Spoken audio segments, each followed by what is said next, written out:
nakrutka like urilgandan keyin u nakrutka like обратно YouTube'ni o'zi olib tashlaydi like'larni.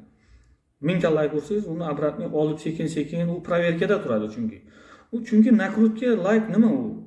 Bu nakrutka like buni mining firmaga o'xshagan telefonlarning firmasi bo'ladi.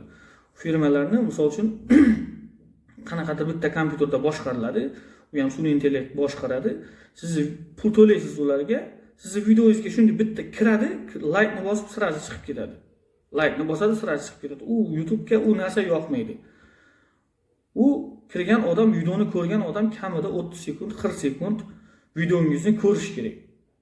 Videoni qiziqligini ko'rib, o'shandan keyin YouTube o'ylaydi, ha, demak bu odam ko'rdi buni deydi. Ushab qoldi auditoriyam deydi. Uni rekomendatsiyaga olib chiqadi. Lekin like ni shunda urib robotda ular telefon robot boshqaradi.